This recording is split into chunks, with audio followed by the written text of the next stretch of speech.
नमस्कार प्रेक्षकांनो, इतक्या वर्षापासून लपलेली आता इकडे ही गौरी आता राजन समोर येते. आता गौरी डायरेक्ट राजन समोर येऊन फार मोठासा खुलासा करते. तर त्यांच्या भेटीमध्ये खूप मोठासा खुलासा होतो. आता इकडे कमळीला पण कळतो आपणच ह्या घराची वारस आहे बरं, आपणच आता इकडे राजनची खरी मुलगी आहे बरं. आता आपण इतक्या दिवसापासून जे काय एक नाटक करत होतो ते नाटक नव्हतं, ते सगळं खरं होतं. आता ते सगळं कमळीला कळतं. तर ते कशा प्रकारात कळतं, राजन गौरीच्या भेटीमध्ये कोणता खुलासा होतो, त्यांची भेट कसं काय घडते, ते सगळं सगळं आपण आजच्या भागामध्ये बघूया. आता प्रेक्षकांना आपण इकडे पाहिलं की आता जो काही डोनेशन बॉक्स असतो तो तिथून लंपास झालेला असतो. त्याच्यातले जे काही पैसे असतात ते सगळे गायब झालेले असतात. आता इकडे रामनवमी पण असते. आता इकडे कमळी डायरेक्टच निंगीला घेऊन रामाचं दर्शन करायला आलेली असते, कारण की आज निंगीचा वाढदिवस असतो. आता इकडे डायरेक्टच कमळी निंगीला बोलते, तुला वाढदिवसाने ना खूप खूप खूप खूप शुभेच्छा निंगी, असं म्हणून प्रेक्षकांना ते पण आता दोघं देवाचे दर्शन करतात. इथेच प्रेक्षकांना स्वरूप असते. आता इकडे शरूला काही देखील एक नारळ मिळत नसते, याच्याकरता सरू नारळ शोधण्याकरता इकडे तिकडे जात असते.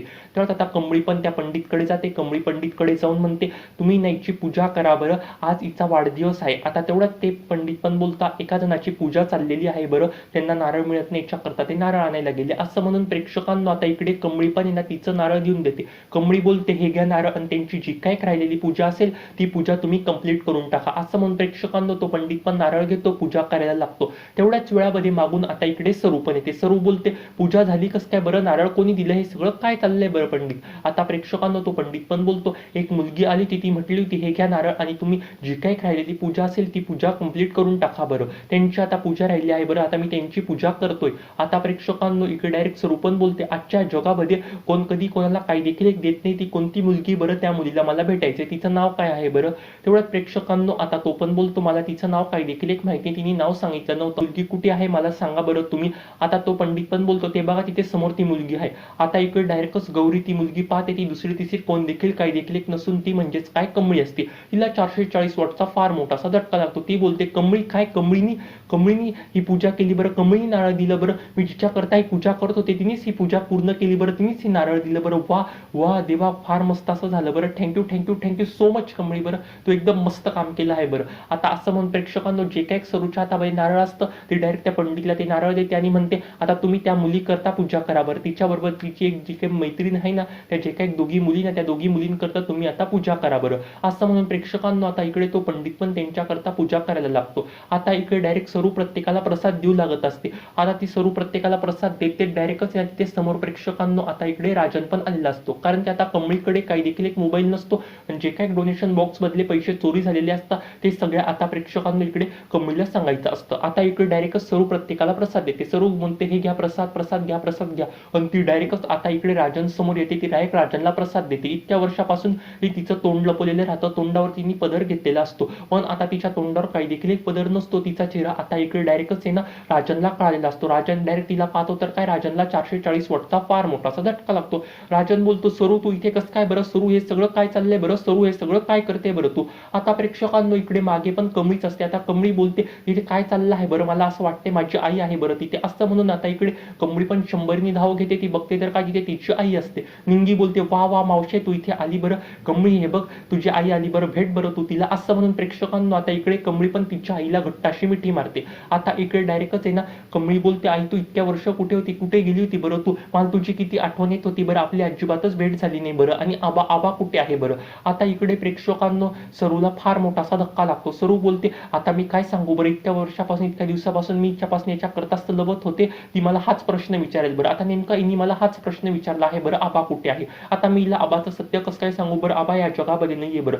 जर काही सत्य मी तिला आता सांगून टाकलं तर माझं काही देखील एक खरं नाही बरं, आणि ही कमळी डायरेक्टच गावी निघून येईल. जर का एकदाची कमळी गावी निघून आली तर तिचं शिक्षण एकदम असं अर्धवट राहून जाईल बरं, आणि हे सगळं काय चाललं आहे बरं. आता प्रेक्षकांनो इकडे डायरेक्टच इकडे राजन पण बोलतो, सरू तू इथे कसं काय बरं. आता कमळी पण बोलते, तुम्ही यांना ओळखता का. तेवढ्यात प्रेक्षकांना आता इकडे राजन बोलतो, हो माझी बायको जी इतक्या वर्षापासून नाहीये, जी अपघातामध्ये गेली होती असं सगळं घोषित करण्यात आलं होतं, ती म्हणजे ही सरूच बरं, हीच सरू माझी बायको आहे बरं. आता प्रेक्षकांना ते सगळं कमळीने ऐकल्यावरती कमळीला फार मोठासा धक्का लागतो. कमळी बोलते, हे सगळं काय बोलताय बरं तुम्ही, अहो ही तर माझी आई आहे ना. प्रेक्षकांनो आता इकडे डायरेक्ट राजनला खूप मोठासा धक्का लागतो. राजन बोलतो, ही तुझी आई आहे म्हणजे नेमकं हे सगळं काय चाललं आहे बरं, सरू हे सगळं काय करते बरं तू. आता इकडे सरू पण बोलते, आम्ही त्या अपघाताबद्दल वाचलो होतो, असं म्हणून प्रेक्षकांना आता इकडे राजनला 440 वॉटचा खूप मोठासा झटका लागतो. राजन बोलतो, सरू तू इथे हे सगळं काय कळतंय बरं, मला काही देखील कळत नाही बरं, तू चल बरं आई आईकडे जे काय छळ झाले ना आपण ते आता सरळ जाऊन आईला सांगू. आता इकडे डायरेक्टच आहे ना सरू पण बोलते मी नाही, मी अजिबातच आई पुढे जाणार नाही असं म्हणून प्रेक्षकांनो आता इकडे राजन तिला कसं डायरेक्टच आहे ना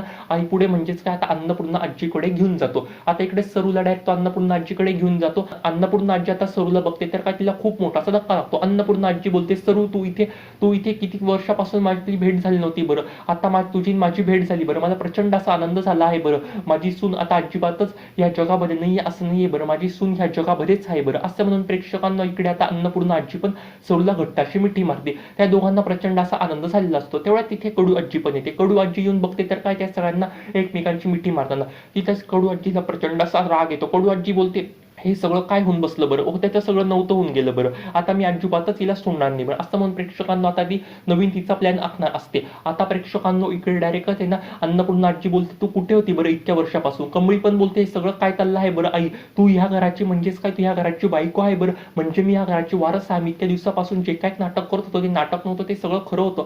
आता प्रेक्षकांनो राजन पण बोलतो हो कमळी आता हे जे काय आपण नाटक करत होतो हे नाटक अजिबातच नव्हतं, हे सगळं खरं होतं बरं. प्रेक्षकांनो आता इकडे अन्नपूर्णा आजीला काय होतंय काही नाही काही देखील कळत नसतं. अन्नपूर्णा आजी बोलते हे सगळं तुम्ही काय बोलताय बरं, आपण नाटक करत होतो नाटक नव्हतं, नाटक खरं होतं, हे सगळं तुमचं काय बोलणं चालू आहे बरं.